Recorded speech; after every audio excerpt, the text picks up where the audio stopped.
요즘에 고등학교 2학년 때 이과 애들 같은 경우는 노베이스가 굉장히 많아요. 중학교 3학년 이때까지 반에서 그래도 좀 했던 애들, 어떤 특정 기준을 넘겼을 때 우리가 A 이렇게 얘기하는 거지 기준 자체도 생각보다 낮아요. 요즘에 아이들의 어떤 학습 능력이라는 게 우리 아이는 똑똑해요 이렇게 말씀하시는데 부모님이 이제 처음이다 보니까 많이 착각을 하시잖아요. 아마 제 유튜브를 꾸준하게 보셨으면 아시겠지만 꽤 오랜 시간 동안 이 일에서 밥을 벌어먹고 살았기 때문에 애들을 굉장히 많이 관찰을 합니다. 통계를 냈을 거 아니에요. 저도 오랜 시간 봤으니까. 근데 요 한 6년 사이에 통계적으로 보면 노베이스로 오는 애들의 특징들이 있어요. 또 노베이스의 기준이 학부모님들마다 너무나 달라요. 노베이스라는 게 뭐냐면 공부할 준비가 안 돼 있는 아이들을 우리가 노베이스라고 하잖아요. 중학교나 고등학교 한 1학년 정도 학부모님들은 오셔가지고 우리 애는 이제 마음을 막 잡았어요. 근데 공부를 좀 늦게 시작했어요. 이렇게 말하는 경우가 있거든요. 이런 경우도 100% 노베이스고, 그 다음에 고등학교 2학년 이과 왔는데 고등학교 1학년 때 통합과학 때 9등급 체제 기준으로는 대략 한 3, 4등급 왔다 갔다 한 거예요. 중간에 한번 2등급도 찍어보고 2025년 현재 고교 학점제 기준으로 따지면 2등급, 그러니까 2등급이나 3등급 왔다 갔다 하고 있는 애들이 있을 거예요. 얘네들이 통합과학 때 내신을 만약에 혼자 하거나 내신 학원만 다니거나 이렇게 되면 나중에 고등학교 2학년 이과에 오면 수학은 그래도 뭐라도 비벼볼 상황이 되는데 과학이 노베이스가 됩니다. 고등학교 1학년 과학하고 고등학교 2학년에 있는 과탐이라고 저는 부르거든요. 이 과학 탐구하고는 레벨이 완전히 달라요. 그러다 보니까 고등학교 2학년 오면 이 노베이스가 눈에 확 띄게 되는 거예요. 이런 격차가 발생하는 이유가 왜 그렇게 되느냐. 일부에서는 막 그런 얘기도 해요. 중학교 때 그럼 그렇게 쉽게 하면 안 되는 거 아니냐. 어렵게 내도 난리 부르스가 납니다. 가뜩이나 포기하고 있는 상황에서 애들이 더 많이 포기하고요. 학부모님들이 사교육을 너무 많이 시킨다고 교육부에서 공교육 강화보다는 사교육 억압을 해야 돼요. 그래서 공교육 평가 기준을 낮춘 거예요. 정확하게 말씀드리면. 옛날에는 중학교 입시부터 난리가 났었어요. 지금 아직 남아있는 곳이 싱가포르입니다. 싱가포르 같은 경우는 중학교 입시에 따라서 내 관시, 그러니까 관계가 어떻게 자리 잡히느냐가 인생을 결정짓는 거라고 생각을 해요. 우리나라에서도 이건 안 된다 싶어서 평준화를 시켜버리니까 고등학교 입시에 목을 매기 시작합니다. 그러다가 고등학교도 평준화를 시키고 특목고도 폐지하자는 여론이 나오니까 이게 대학 입시로 넘어와 버린 거예요. 나중에 되면 대학 입시에서도 안 되면 취업 시장에서 더 난리가 나는데 이건 벌써 보이기 시작하죠. 그리고 또 하나, 아이들이 좀 알고 있어야 돼요. 좀 낮은 수준의 어떤 지식사항을 갖고 있거나 낮은 수준의 노력을 해서 습득할 수 있는 것들에 대한 수요가 굉장히 적어질 겁니다.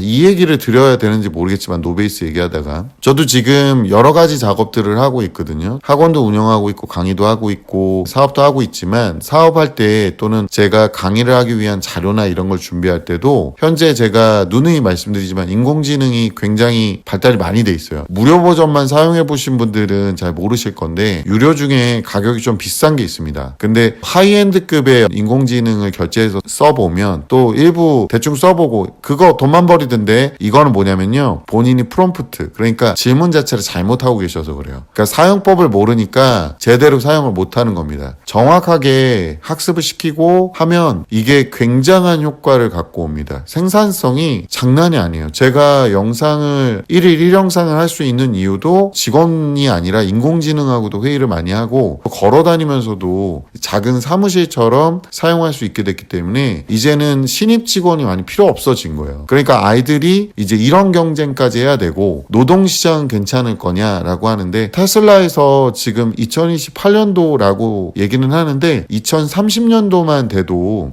확실하게 진짜 눈으로 보이는 로봇들이 많이 돌아다닐 거라고 예상이 돼서 사실상은 그렇게 노동시장도 좋지는 않아요. 그러니까 결과적으로 이런 시장에서는 좀 더 고난이도의 학문을 연구하고 있으셨던 분들이 훨씬 더 낫다. 그리고 통계화돼 있고 평균화돼 있는 경우라면 좀 문제가 있을 수 있습니다. 뭐 이건 제 개인적인 예상입니다. 어떤 분들 또 오셔가지고 교육도 그러면 그렇게 되지 않느냐 그러는데, 제가 십몇 년 전에 전자교과서 사업하면서 여러 가지 연구를 많이 했거든요. 근데 제가 결론에 도달한 게 있어요. 지금 여러분이 제 방송을 보고 있는 이유도 뭘까요? 그렇죠. 아이들을 어느 정도 좋은 방향으로 유도하기 위해서 이 방송을 보고 계신 거라고 봐요. 우리 아이들이 말을 안 듣고 이 빠가사리 매운탕들이 날뛰고 있잖아요. 거의 회입니다. 횟감. 아주 파닥파닥 뜁니다. 그래서 그것들을 제어하고 아이들한테 좋은 쪽으로 인도하기 위한 거잖아요. 자, 제가 이런 예시만 들고 오늘 주제로 다시 넘어갈게요. 제가 항상 얘기하는 것 중에 뭐가 있냐면, 아이들은 정말 원초적인 상태가 돼 있습니다. 걔네들한테는요, 공부할 때도 근거, 이유 이런 거 들어달라고 하는 애들이 있어요. 자기한테 납득을 시켜달라 이런 애들이 있는데, 그냥 지가 하기 싫으니까 그러는 거예요. 본인이 하기 싫은 감정이 압도하고 있기 때문에 나를 설득해달라는 거거든요. 근데 그건 이해의 개념이 아니라 고집입니다, 그냥. 그러니까 이런 아이들하고 선생님이 아이들을 가르쳐야 되는데, 우리가 인공지능을 사용할 때는 인공지능은 되게 높은 수준의 기능을 갖고 있는 갑을병정의 병정까지 내려가 있는 수준이에요. 본인들이 제어를 받고 있는 거죠. 그러니까 기능 대비 얘네들은 본인의 의지나 고집이 없기 때문에 만들어진 도구예요. 그런데 제가 이제 아이들을 가르칠 때는 저는 인공지능이 아닙니다. 저는 노력해서 만들어진 순수 자연지능이에요. 무슨 문제가 생기냐 면, 저한테도 인격이 있고 또 개인적인 고집이 있습니다. 그런데 아이들은 스스로 공부를 잘 안 하니까 인공지능, 제가 굳이 인공지능인 이 아이들한테 제가 굳이 걔네들 자존심을 맞춰줄 필요가 없는 거죠. 그래서 교육이 이루어지는 거예요. 우리가 일반적으로 교육학에서 얘기하는 교육의 기본은 뭐냐면 상호작용입니다. 그러니까 수평관계에서는 교육이 굉장히 힘들어요. 느리고. 갑이 을을 가르치는 건 가능하지만 을이 을을 가르친다. 그러니까 친구끼리 서로 물어보거나 아니면 수평관계에서 아이들을 교육을 하게 되면 교육에 대한 그 효과가 굉장히 떨어진다는 저는 결론에 도달했어요. 근데 인공지능은 병정이라고 말씀드렸잖아요. 더 낮은 계급의 대상은요, 더 높은 계급이라고 생각하는 대상체를 교육할 수 없습니다. 불가능하다고 보시면 돼요. 그래서 학부모님들도 집안에서 위계가 흐트러지면 아이가 엄마의 명령을 안 듣고 교육을 안 들으려고 하는 거예요. 이게 인공지능으로 교육하는 한계점일 거라고 저는 봅니다. 그래서 교육에서도 이렇게 갑의 위치에서 가르칠 정도의 이미지를 구축하고 지식체계를 갖고 계신 분들이라면 충분히 교육 쪽에선 살아남을 겁니다. 어쨌든 노베이스로 이렇게 오는 친구들에 대한 얘기를 아까 드렸는데, 왜 노베이스로 오느냐, 보통은 뭐냐면 학부모님들이 교육에 대해서 잘 모르시거나, 아니면 아이의 자유도를 굉장히 많이 잡아주셨거나, 아니면 아이가 고집이 더럽게 세거나, 이렇게 돼 있는 거예요. 제가 전에도 한번 말씀드렸는데, 무식한 자가 신념을 가지면 무서워진다라고 말씀을 드렸잖아요. 자기가 하고 싶은 거, 중학교 때나 이럴 때는요, 저학년 때는요, 이게 뭐 게임이든 뭐 체육활동이든 아니면 이게 진짜 공부에 관련된 거든 공부 방식이든 한번 거기에 꽂혀버리잖아요. 그러면 이게 틀렸다는 걸 인식을 해도 자기가 그렇게 하고 싶다라고 하면 그렇게 계속 합니다. 이걸 꺾기 위해서 이게 정말 잘못된 거라는 걸 분명히 인식시켜줘야 되는데, 이때 아이가 자존감이 굉장히 무너져 내리는 걸 학부모님들이 굉장히 두려워해요. 자존감보다 더 중요한 게 뭐냐면요, 자기 객관화입니다. 자존감만 무식하게 높아버리면요, 애는요 천방지축, 그러니까 지 맘대로 하는 완전 날뛰는 쓸모없는 짐승이 돼버려요. 이런 얘기를 들은 이유가, 이렇게 해서 지가 하고 싶은 대로, 엄마 내가 이 정도 하는데 내가 굳이 엄마 말을 따라야 돼? 그걸 왜 해야 돼? 내가 나한테 설득해줘. 설득이 아니라 그냥 네가 꼴리는 대로 하고 싶은데 다른 사람이 태클을 놓으니까 네가 그 말을 안 들으려고 나 그럼 설득해봐, 이렇게 얘기하는데요, 너네 부모님이나 되니까, 그리고 니네 선생님이나 되니까 너를 설득하는 거죠. 다른 사람들 입장에서는요, 경쟁자 하나가 알아서 본인이 도태되는 거거든요. 또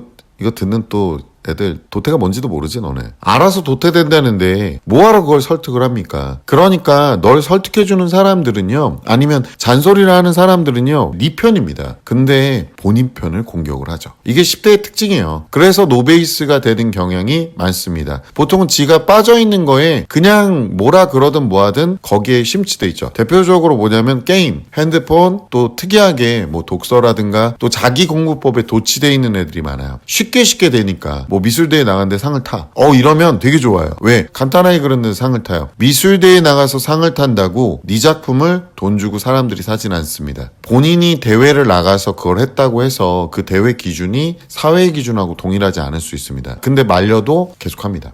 왜냐면 쉽게 칭찬받을 수 있는 거니까요. 우리가 인스타그램 같은 경우도 좋아요 누르는 거 받는 거 되게 좋아하잖아요, 애들이. 그 하트 받는 거. 그게 왜 그러냐? 엄마한테 칭찬받는 거보다 그 하트 받는 게 더 쉬워서 그래요. 아이들이 자꾸 공부적으로 편식을 하는 가장 큰 이유는 뭐냐면, 아이가 특정 공부만 하려고 하는 이유는 뭐냐면, 그게 상대적으로 기본기가 돼 있고 그냥 조금만 하면 점수가 나오거나 나올 거라는 착각을 하고 있기 때문에 그렇게 하는 겁니다. 자기가 할 노력의 양을 절대 늘리려고 하지 않아요. 그러니까 학부모님들이 와서 우리 애가 이제부터 정신 차려서 이제부터 공부하려고 하는데 공부를 좀 늦게 시작했어요, 뭐 이렇게 얘기하는 분들도 있고, 또 어떤 분들은 고등학교 2학년 거 선행을 한 번도 안 해서 우리 애가 이렇게 됐어요, 이렇게 얘기하시는 분들도 있어요. 제가 이런 분들한테는 좀 안타까운 게 뭐냐면 똑같은 이유입니다. 어디에 빠져서 준비할 시간을 놓쳤고, 또는 평소에 학습 습관을 잡을 시간을 놓쳤고, 고등학교 2학년 거를 준비해야 되는데 중학교 3학년 공부까지만 도취돼서 야, 나 이 정도면 좀 하는 듯 이러면서 가다가 고등학교 2학년 때 이 쓰나미 엄청난 타격이 오거든요. 안 되니까 이제 똥을 싸 질러 놓고 애가 와서 엄마 나 똥 치워줘 이러고 있는 겁니다. 이게 어떤 느낌인지 한번 예를 들어 줄게요. 기초 체력이 없는 사람이 마라톤 풀코스로 뛰겠다고 합니다. 운동화도 없어요. 준비 운동도 안 해봤고 준비 운동도 어떻게 하는지 모릅니다. 몸을 만져보니까 근육도 하나도 없어요. 그냥 자기는 정신력으로 완주해서 이겨보겠습니다 라고 얘기합니다. 가능하겠냐? 가능하겠어?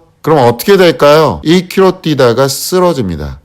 어떤 애들은 출발선에서 긴장하다 다리 쥐나서 자빠져 있을걸요? 공부도 똑같은 거예요. 기초가 안 된 학생, 평소에 공부 습관이 안 된 학생은 의지, 그건 기분이에요. 그 당시 애들이 와서 선생님 저 진짜 지금 의지에 막 불타오르고 있어요. 그러면은 좀 한 달 정도 생각하고 와. 제가 한 달 후엔 늦는데요. 지금 이거 꺼지기 전에 해야 돼요. 그러니까 감정적으로 처리하면 안 된다고요. 사람이 일에서 성공하고 싶고 뭔가에서 성공하고 싶으면 감정이 중요한 게 아니에요. 의지가 중요한 게 아닙니다. 여러분이 왜 의지가 중요해졌냐면 여지껏 안 하다 보니까 자기가 폭 빠져 있는 거에만 심취해 있거나 아니면 자기가 눈 감고 안 보고 있었다가 엄청 뒤처진 걸 눈을 뜨고 정확하게 보는 시기가 오는 거예요. 그러니까 발등에 불 떨어진 걸 보고 근데 왜 머리가 뜨겁지? 그리고 머리를 만져보니까 머리털은 다 타 있는 거지. 그러니까 네가 급하다고 오는 겁니다. 기초가 안 된 학생이 의지만 갖고 오면요, 책상에 앉아 있는데 뭐부터 해야 될지도 모르고요. 더 웃긴 거, 책상에 앉는 데까지 너무 힘든 거예요. 어렸을 때 너네 사춘기 오기 전에 엄마가 시키는 걸 꼬박꼬박 따랐으면 되고요. 학부모님들도 이때 아이의 뭐 자존감, 감정 다 좋아요. 근데 어머님들이 돌이켜서 한번 녹화해서 보세요. 어머니 하는 잔소리가 그렇게 심한 아동 학대가 되는 건지. 아닙니다. 그냥 얘네들이 날뛰는 게요, 그냥 TV에 나오는 금쪽이 수준인 거예요. 정확하게 말하면 정신병 수준이라고. 그래서 어머니가 놀래서 내가 잘못했나? 내가 잘못한 거 아닌가? 이 생각을 갖는 겁니다. 제가 저번에 한번 영상 올렸죠? 어머님들 걱정하지 마세요. 잘하고 계십니다. 그때 들었어야 되는 거예요. 나중에 커가지고 엄마 나 그때 때려서라도 공부시키지 그랬어. 이걸 뭐라 그러는 거예요? 개새말이 18cm라 그러는 거예요.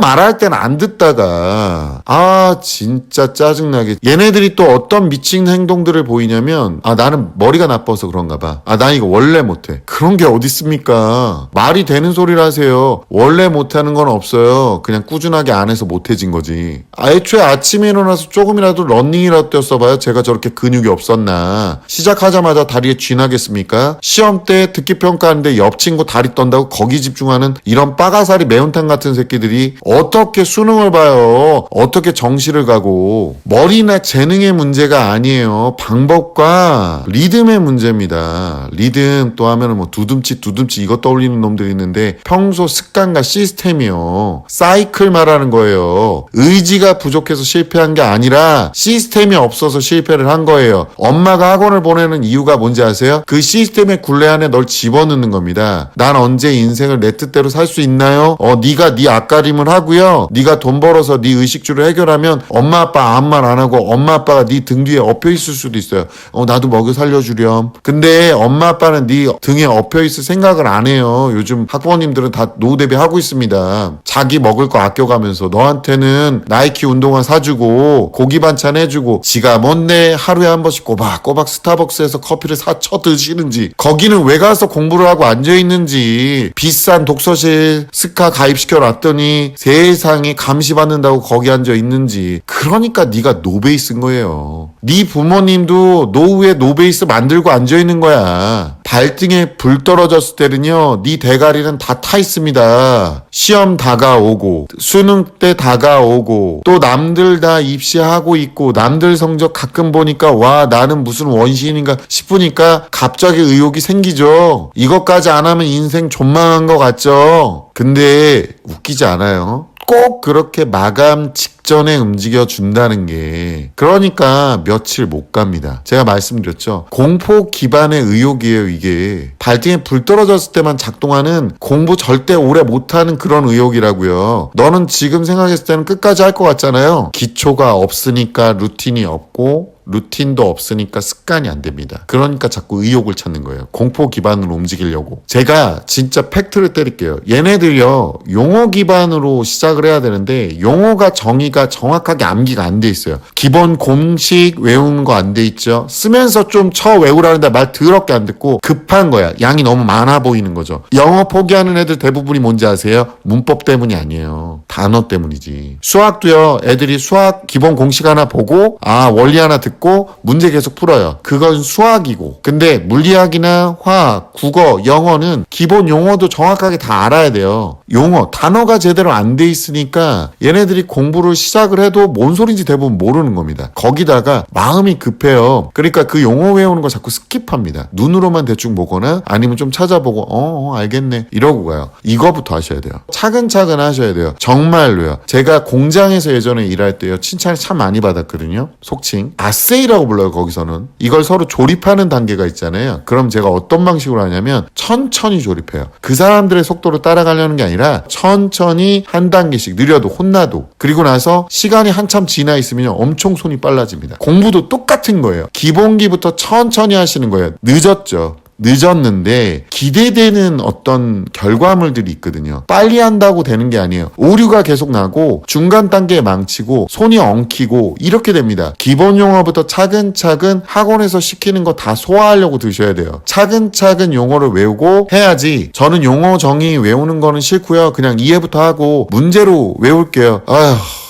이런 진짜 그냥 닭다갈통들이죠, 이런 것들. 용어 정의도 안 해오고 기본 연습도 안 하면서 이해가 안 되면 넘어갈 수가 없어요라는 말을 하는 놈들이 있어요. 넘어가지 못하죠. 계속 쳐다보고 있겠지. 이해가 갈 때까지 용어를 모르는데. 이 말들이 저는 어떻게 보이는 줄 아세요? 이해가 안 되면 넘어갈 수 없어요가 내 뜻대로 공부할 건데 네가 뭔 상관이냐 이렇게 들립니다. 근데 뭐하러 왔어요? 학원에 뭐하러 오고 선생님한테 뭐하러 와? 네 뜻대로 할 거면 네 뜻대로 하세요. 한 100년 공부하면 우리 수준만큼 올라오겠죠. 근데 네 수명이 100년이 안 되죠. 너는 그러면요, 하고 싶은 것만 하겠다는 거예요. 해야 되는 것들은요 정말 하기 싫어요. 해야 되는 것들 선별을 하고 하기 싫어도 진행을 하셔야 돼요. 그러니까 학원을 보내고 하는 겁니다. 그런 식으로 해서 기초부터 안 되는 걸 반복하면서 여지껏 너네들이 쳐놀았던 시기 때문에 남들이 배워야 될 걸 안 배워놓으니까 상대적으로 지식이 쌓이는 상황에서 너는 무식이 쌓이고 안 좋은 습관들이 엄청나게 쌓여 있는 겁니다. 슬로우 템포로 기본 자세부터 교정하면서 기본기의 정확도를 높이셔야 돼요. 그러면 속도는 알아서 올라갑니다. 마음이 급하다고 그 마음이 시키는 대로 가면 안 된다는 겁니다. 단계를 밟아야 돼요. 근데 이걸 왜 못하느냐? 성취감이 없어서 그래요. 뭔가 쌓여가는 게 없으니까. 그래서 제가 매일 어떤 양을 암기해야 될 때는 적어보라고 하는 겁니다. 노트에다가 차곡차곡 적어서 쌓여나가는 느낌을 보라고요. 이렇게 눈으로 볼 수 있는 지표들을 보면 되잖아요. 의지는 공포가 만들어낸 출발선일 뿐이에요. 습관과 시스템이 없으면 의지가 아무리 좋아도 금방 넌 포기할 겁니다. 오솔길이라는 말 아세요? 동물들이 염분, 우리가 암염이라는 게 있어요. 이 암염을 찾아서 그 암염을 핥아먹고 다시 돌아갑니다. 그러면서 그걸 주기적으로 반복하면 길이 생기거든요. 의지가 길을 만들지 않아요. 반복되는 행위가, 그리고 반복되는 습관이 길을 만드는 거예요. 그러니까 인생의 길은 이렇게 기본부터 차근차근 하는 반복에서 얻는 겁니다.